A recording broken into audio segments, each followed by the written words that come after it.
Welcome everybody to Friday Cafe After Hours.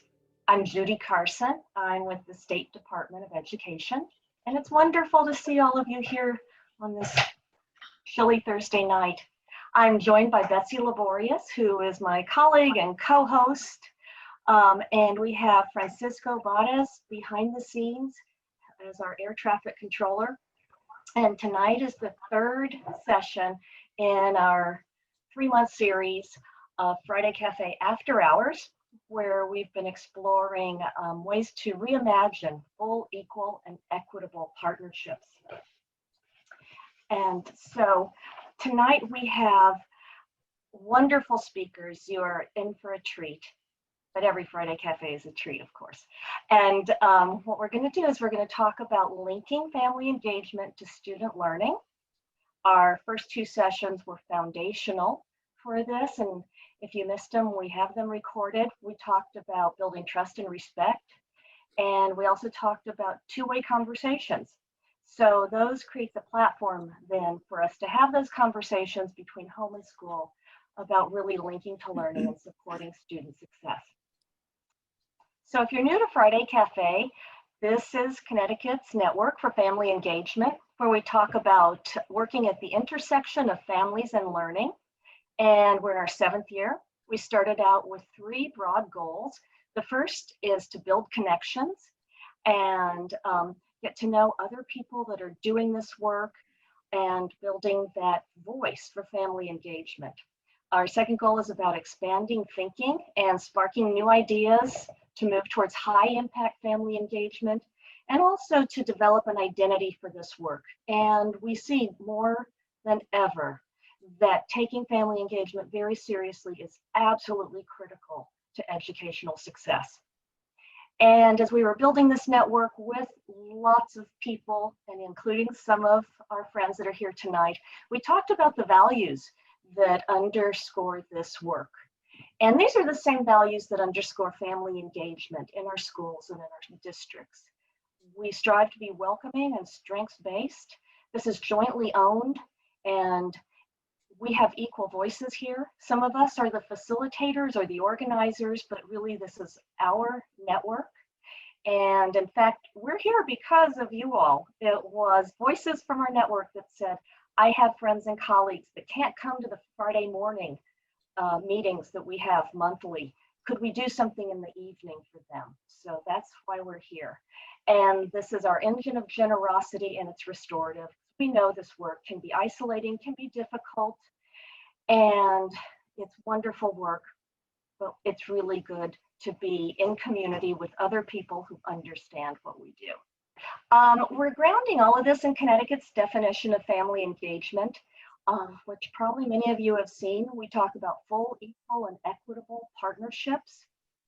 And this is what we have built our framework on.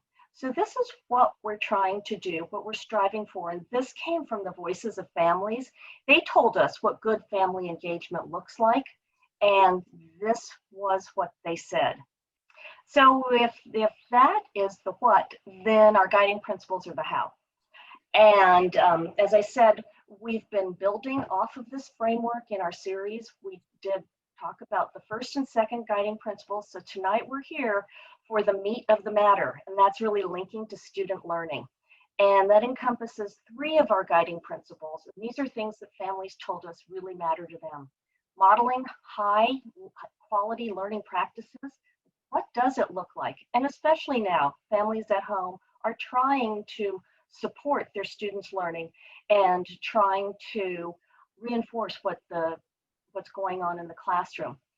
Sharing information frequently with families is absolutely key, and then bringing our students into the mix. And so this is highlighted in red, not only because it's tonight's topic, but also because this is really what families want. Families told us, I want to know how my child's doing, what they're learning now, and how I can help. That is what linking to learning is all about. So tonight we have 2 wonderful people with us. We're really thrilled to have Henderson here. and she is an international expert. And Anne, if you haven't met her, is one of a small handful of people that really established family engagement as a field, as something to be taken seriously, something to be researched, and something to be implemented in our schools as a matter of how we do business. She was also instrumental in helping us create that definition and framework you just saw. So we're not surprised that our definition has been very successful with us in Connecticut and is also being adopted in other states around the country. And that's because we built on the best research, and Anne just has all of that information right at her fingertips. So we're thrilled that she's going to be behind me. She's going to be sharing with us tonight. Yeah, and then behind me. Fine. And then if you've been with us before, Joelle Murchison is here again. Yay. So if Anne's our old friend in Connecticut, not old, but longtime friend in Connecticut, Joelle is our new friend in Connecticut, and she's been facilitating these sessions with us. Joelle is an expert in inclusion and diversity. She is a business owner. She is a university professor.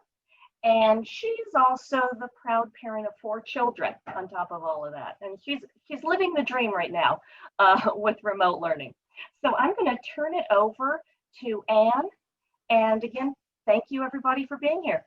So we're going to be talking about linking to learning, what it is, what it looks like when it's done well, and especially now in our era of pandemic-induced virtual learning. What is it? Linking to learning.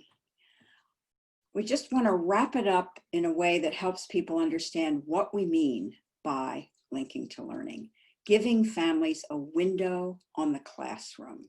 So as Judy was saying, they want to know what their children are learning and doing now, what skills their kids should master, what does it look like when teachers teach these skills, how can I partner with the teacher to support my child, so that we have a feedback loop. Feedback loop is going to be a theme.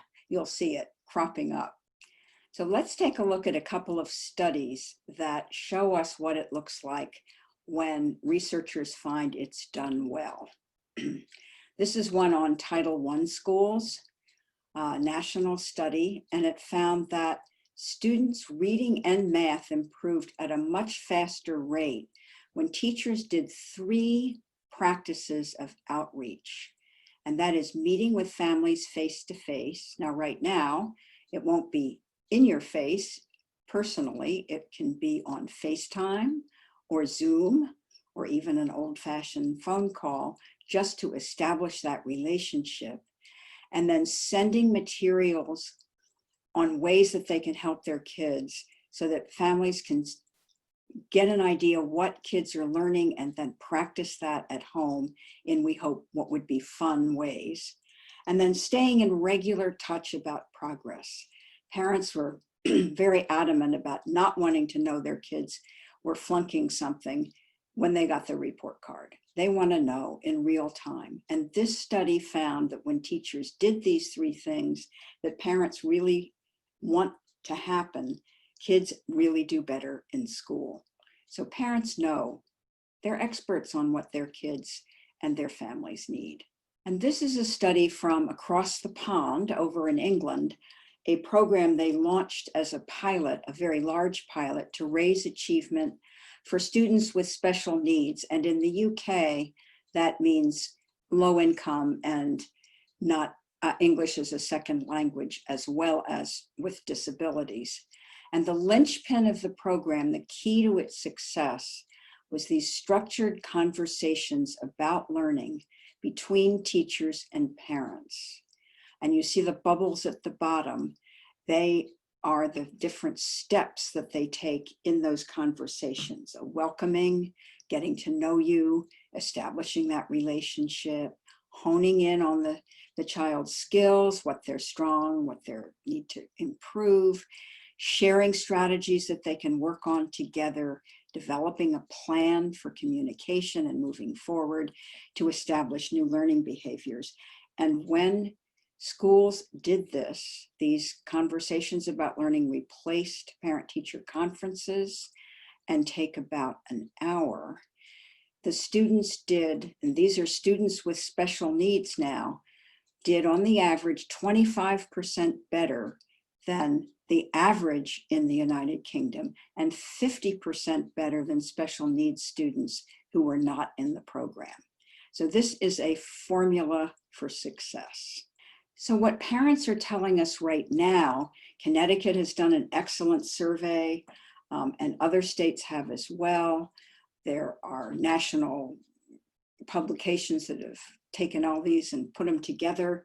And this is what's coming through kind of loud and clear about in the current moment, parents want more opportunities to talk with teachers, and not just about the nitty-gritty, but also what do they want for their children? So teachers understand what families' hopes and dreams are for their kids, but they also want timely information, as Judy was saying. How's my kid doing? How can I help?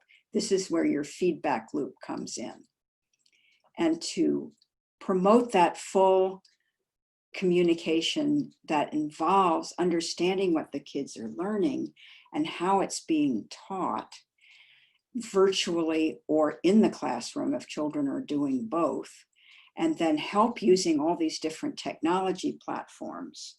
But they also said they want training and support to find their voice so that they have the confidence to ask questions and actually be partners with teachers.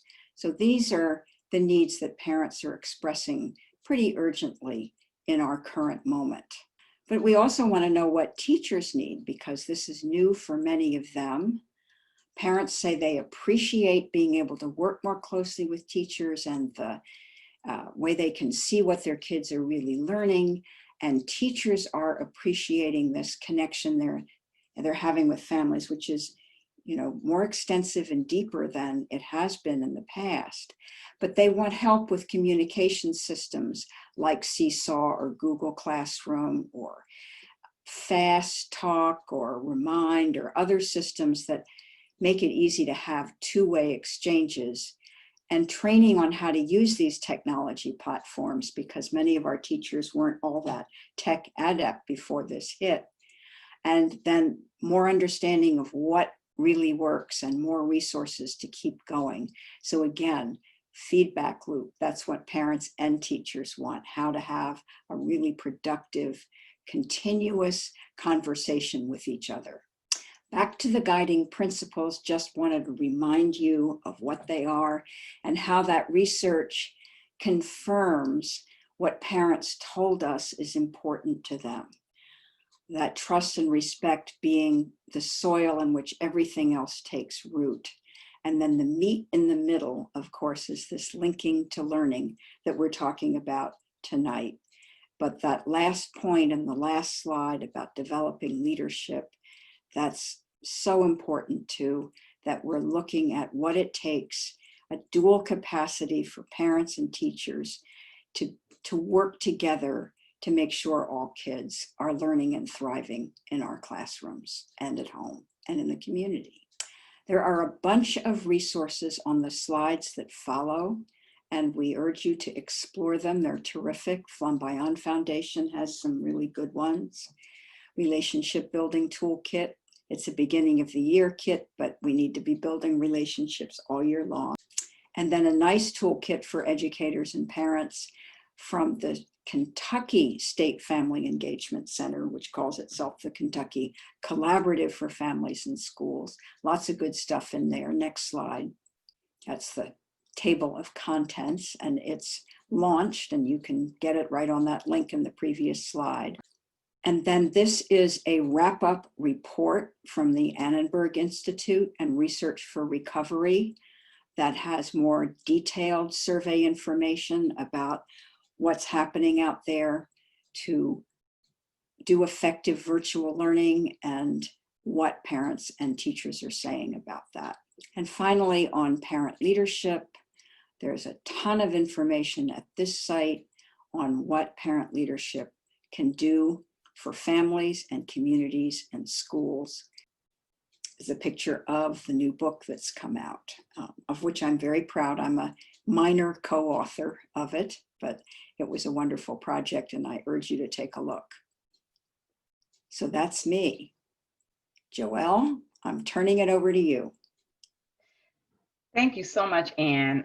We had a friendly banter prior to, and I did not believe that Anne would be able to move through her slides in 10 minutes. But technically, if I don't count the resources, she did make it happen. So kudos to you, Anne. I think there's so many important things that Anne shared that connected to the guiding principles really helped to shape successful parent, family, and school engagement. So now it's time to put our learnings into action. Many of the things that we covered, if you were with us on the previous 2 sessions of Friday Cafe After Hours, we talked a lot about the first couple of guiding principles, about the importance of parent and school relationships. And so tonight, as we talk about linking learning, I want to try to tie together some of what we have learned previously, and then also a precursor of some of the guiding principles to come. So the first thing that I'd like you to think about, and this touches a bit on the guiding principle of cultural competence, which we are not specifically addressing, but I think is very much woven into so many of the other pieces that we've talked about, is I ask you to just stop for a minute and think. What is your earliest memory of what you were taught about people who are a different race than you? Just think about that for a moment. What is your earliest memory of what you were taught about people who are a different race than you? And perhaps think about where you learned it. Were you in the classroom? Were you in a community setting? Perhaps in a religious setting? You can feel free, if you do recall, to type into the chat. Where are some of those places when you think about your earliest memory of what you were taught about people who are a different race than you? The second thought stimulator that I'd like to put before you as we think about linking to learning is, how old were you when you first had a teacher of color? How old were you when you first had a teacher of color? Black or African American, Latinx, Asian, Indigenous. How old were you when you first had a teacher of color? Again, you can share in the chat perhaps where that might have been. So when we think about the notion of linking learning between the home and family and the classroom, these questions really do loom large. Oftentimes you are at home with people who are much like you in most instances. And so it's the school or classroom setting often that opens our eyes to people who are different from us. It's oftentimes the first place that allows us to learn about people and different cultural norms that perhaps might be different than ours. Oftentimes, our students, as they come to the classroom, have information that they can share about their own cultural norms or experiences as to what it might be like from their vantage point or their perspective. But there aren't very many opportunities where students or their families are given the opportunity to link that knowledge that they have from home to the classroom. So let's bring it all together. Let's talk a little bit about the concept of culturally competent family-school engagement. Now, we spent some time in the first session talking about communication, two-way communication. And so this really squarely brings us right back to communication as a way to link learning. This information is taken from Teaching Tolerance, which is a great resource that is free. You can actually sign up on their website at tolerance.org, and it provides a number of different resources, particularly around, in this instance, critical practices for anti-bias education, family, and community engagement. So one of the critical practices is around culturally sensitive communication. And what it suggests is that communication that's built on misinformation or assumptions or stereotypes can create distance between schools and families and students. So why is that important? When we think about linking learning, we have to acknowledge that the information that we might have as a teacher or as a family member about the other party might not be accurate. We as human beings make lots of assumptions based upon the information that we have available to us, our experiences and our backgrounds. So when we think about preparing for communication with students, oftentimes we have to remember that there is a set of knowledge that in fact they picked up in their homes. And that knowledge may not be connected to the knowledge that they are learning in school. So the way to engage in communication is to ask questions and to find ways to learn about what those students have as knowledge from home and how it can be integrated and leveraged in terms of the knowledge that is being gained in school. We also know that culturally relevant family engagement strategies communicate to students that their family identities are understood and valued. Now, what does that mean? What that means is that there is an opportunity for our educators to become more knowledgeable about the backgrounds and experiences of the students that they prepare to teach. These things may not necessarily be apparent simply by looking at the students. And of course, now we have less opportunities to engage person to person since so many of our students are learning virtually. And so it does present an opportunity for our educators to intentionally develop strategies that will allow them to learn about the students so they can begin to integrate the students' backgrounds into the learning in the classroom such that students' identities are understood and valued. Now, let me give you an example. We talked about on our preparation calls for this session and probably earlier on, Judy referenced that I have 4 children. And so I am a walking case study of just about every guiding principle that we have. So one example, quite frankly, happened just yesterday. I opened up my son's backpack. He is in an autism self-contained classroom in 6th grade. And I pulled out a sheet that is helping him to string sentences together. And what was it referring to? Specifically, African American musical traditions. I thought, wow, how interesting. In case you all didn't know, I am African American, and as is my son. And he actually plays the drums. And so we thought, wow, how incredible. I don't necessarily know whether or not that was the planned lesson, but absolutely when I opened his backpack, it gave me joy to know that he and his classmates were learning about music of a tradition that is connected to our cultural background. It led me to realize that my son's teacher recognizes that his identity is of value and that is very much a part of our tradition as Americans as well. So that's one example. I'm sure I'll have another one for you as well with one of the other 3.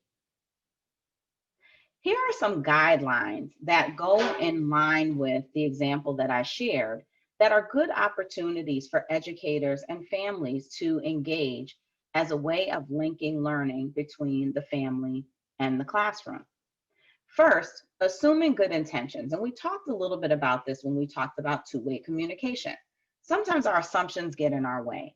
So it's important for us to recognize that, as Anne shared earlier, that parents and families are very much interested in seeing their students succeed. We must assume positive intent and assume that families are partners who want the best for their children as much as their educators do. We should invite parents and guardians to share knowledge about their students' lives, interests, hopes, and struggles.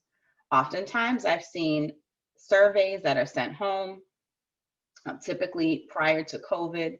We would get many, many sheets to fill out in the beginning of the year, which were ways for teachers to understand some things about the students that the parents, as assets to this process, would know that perhaps the educators would not. And that would help them to be successful in developing a relationship with the students as well as their families. Inviting parents or guardians to share information about their family cultures and traditions. Well, this one is probably a little bit more challenging, but I think a little bit more intentional in a virtual environment. Too often, I've seen schools and communities invite in parents who have different cultural traditions and backgrounds to engage in multicultural food fests.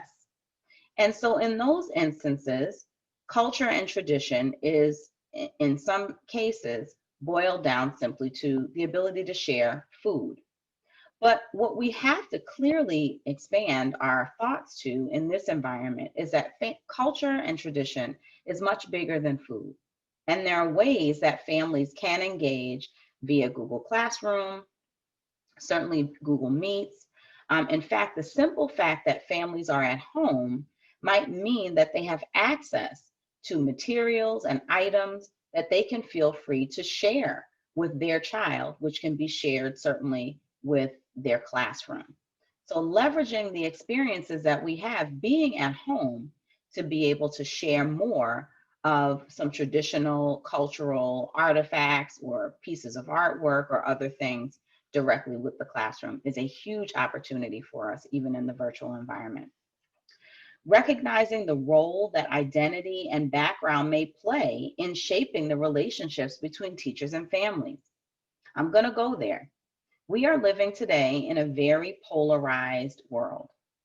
And I would venture to guess that there are lots more assumptions today being made about who people are based upon not much, because typically we don't talk about politics in the context of the school environment, but perhaps based upon your membership in a particular group or the way that you look, there are assumptions being made about where you fall.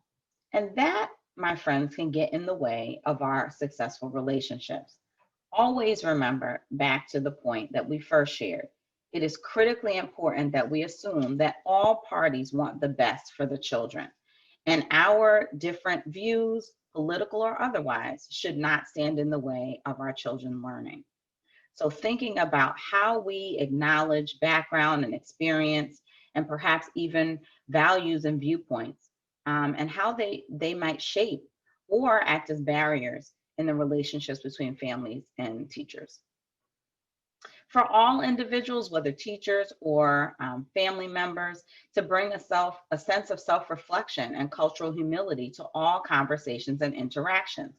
Try not to allow your biases or stereotypes to guide you as you engage in these conversations. Don't make assumptions about the cultural things that a family may have, right? For example, we know there are a number of individuals who perhaps have a surname that might lead you to believe that they speak a particular language. However, that does not mean that they speak the language. This is where we absolutely have to ask questions. One of the things that we learned, and I know that some of Anne's work has spoken to this, maybe not as explicitly this evening, but we shared in dialogue about how important it is for students to feel pride, that it enhances their capabilities around success. I want you to take a little bit of time to think about, in the educational context, within the school community, what are some things that, as you reflect on your experiences, have made you proud? Perhaps there was a time when your parent or family member came into the school. I can remember back to grandparents' days when I would be so proud that my grandmother would have the opportunity to come in and meet all of my classmates. When did or do you feel most valued? Is there a specific moment that you can recount, perhaps either as a parent or as an educator, where your perspectives, your background, and your views were valued in the context of the educational setting? Did or do you see yourself in the classroom? Is there evidence of your cultural reality or your experiences as you sat perhaps in a classroom or observed a classroom on behalf of your own students? Do you see yourself in the materials, much like the example I shared where my son was able to see himself in those materials that he brought home about African American music traditions. And then how can we leverage this virtual environment to support the connection between families and schools? By far and away, one of the things that I believe in my experience thus far is that Google Classroom and the ability for teachers to create phone numbers via Google Voice allows them to engage and connect with parents at a much higher rate than they did in the past. It also allows them to maintain a separate identity from their teaching by being able to create a phone number that is accessible to parents in the school community, but does not require them to give up their own personal space, right? I think that's one example of what we've been able to do to increase the dialogue. There's the ability to text a parent a quick note to let them know how well their child has done that moment. There's the ability for a parent to send a text and say, hey, Johnny didn't have a great morning. Seems a little upset about something that's happened. Just wanted to give you a heads up, right? So it's allowing us to be able to effectively communicate better back and forth. So those are just two examples. You all shared wonderful, wonderful commentary around those questions I asked you to think about. Some folks mentioned about, in terms of learning about people who are different, my parents taught me always to be polite and kind to people who look different from me. I was very young. I was taught about different races by my parents. I didn't have a teacher of color until college. One individual indicates they had a teacher of color in first grade. At home, after watching a show, I think that may have been connected to the first time that they learned about people who are different. 10th grade, they recall their first teacher of color, Mr. Taylor. Someone also references at 4 years old. Teacher of color, first time, never in school or college, never. So first would be when I attended workshops run by people of color in my late 20s. Another participant, I was 13 or 14 years old when I experienced my first teacher of color. She was Afro-Caribbean. My second grade teacher, Mrs. Brown. Renee Dawson, oh, no, this is somebody's introduction trying to get into the room. Not until high school for a teacher of color. I was 5 years old when I had a teacher of color, Miss Saunders. Every time we were going out of the house, we learned about people who were different from us. I was in college, senior year, I think. I was in the 4th grade when I had an African-American teacher, Mrs. Martin. I thought she was wonderful. First year of community college, to have a teacher of color. I was in elementary school in the 4th grade before I had an African-American teacher. And so just to reflect on the breadth of when individuals saw someone perhaps who might have looked different than them, and the opportunities to connect the learnings. And so many people talked about their parents being their first educators about people who were different and about so many other things. And so that's why it's so important for us to think about how to link our learning from home to the classroom. Anyone want to share what they learned? I'll go first since we're kind of closing in toward the end of the race here. Yeah. Okay. In our group, we were talking about the advantages of and disadvantages of being able to be introduced to different cultures, different type of personalities and nationalities. Whereas if we stay in a bubble, you know, we'll never get to know exactly how to interact with one another. With the parents, we have a bouquet of different parents. Everyone is different. And just like, you know, the teachers, they're different. So we all really need to come together. This is just me pulling pieces together, saying that we need to come together to get to know each other.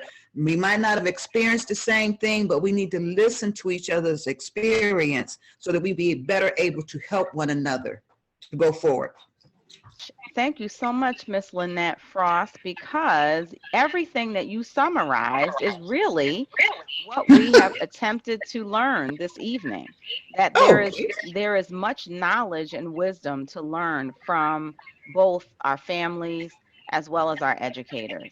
Yes. And incorporating family and community knowledge enhances student learning, which is the first bullet on this page.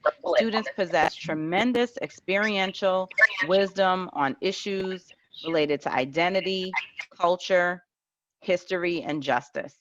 Parents, grandparents, aunts, uncles, friends, cousins, neighbors, and community leaders all have stories and perspectives to share that are of value within the classroom. Students carry knowledge of their families and communities inside of themselves, and so they do have it to share with their educators. Family and community wisdom can put a personal face on history or sociology that's being taught in the classroom. And hearing from real people, perhaps family members and others, can bring some reality, if you will, to conversations and topics, depending upon what is being discussed. So those are all really great takeaways as we think about how to make that link to learning even more direct. How can we do it? Family interviews, guest speakers, even exchanging emails and phone calls, community research, virtual museums and library visits, all ways that we can learn from one another, teacher to family to student.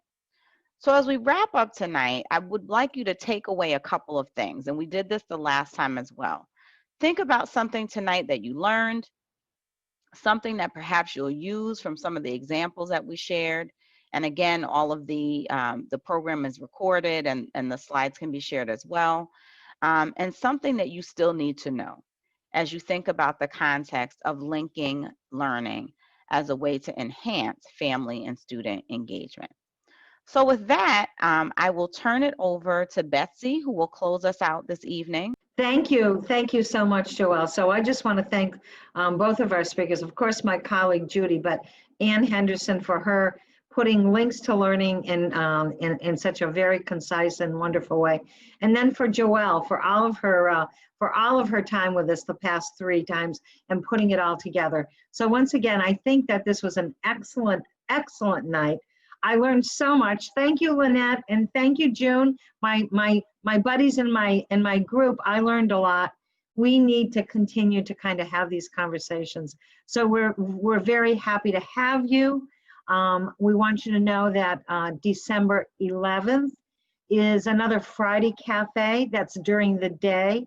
But as we usually say, is once we have your name, we've got you, and we're not going to let you go. We'll continue to give information. So Judy, I don't know if you want to add anything more, but again, I just want to say thank you everyone for spending this time, this little chilly evening together. We've enjoyed this so much, and we've enjoyed the Friday Cafe after hours. If you have some thoughts in the next few days about how we could make these evening sessions even better, feel free to shoot me an email. This was an experiment to see if our Friday Cafe model that has been so successful on Friday mornings would be interesting to people in the evening. So we gave it a try, and we will take everything we learned and go back and look at whether we should keep trying to offer evening sessions for people. So let us know what you think. Thank you. Be safe. Bye. Bye, everyone.